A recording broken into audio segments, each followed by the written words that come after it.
اے نبی صلی اللہ علیہ وآلہ وسلم، اپنے پروردگار کا نام لے کر پڑھو جس نے تمام کائنات کو پیدا کیا، جس نے انسان کو خون کی پھٹکی سے بنایا۔ پڑھو اور تمہارا پروردگار بڑا کریم ہے، جس نے قلم کے ذریعے سے علم سکھایا اور انسان کو وہ باتیں سکھائیں جن کا اس کو علم نہ تھا، مگر انسان سرکش ہو جاتا ہے اس بنا پر کہ وہ اپنے آپ کو بے نیاز سمجھتا ہے۔ کچھ شک نہیں کہ سب کو تمہارے پروردگار ہی کی طرف لوٹ کر جانا ہے۔ کیا تم نے اس شخص کو دیکھا جو منع کرتا ہے، یعنی ایک بندے کو جب وہ نماز پڑھنے لگتا ہے؟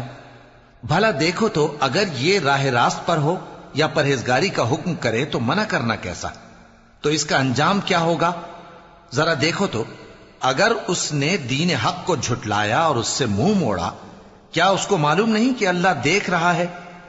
دیکھو اگر وہ باز نہ آئے گا تو ہم اس کی پیشانی کے بال پکڑ کر گھسیٹیں گے، یعنی اس جھوٹے خطا کار کی پیشانی کے بال، تو وہ اپنے یاران مجلس کو بلا لے، ہم بھی دوزخ کے فرشتوں کو بلائیں گے۔ دیکھو اس کا کہا نہ ماننا اور سجدہ کرنا اور اللہ کا قرب حاصل کرتے رہنا۔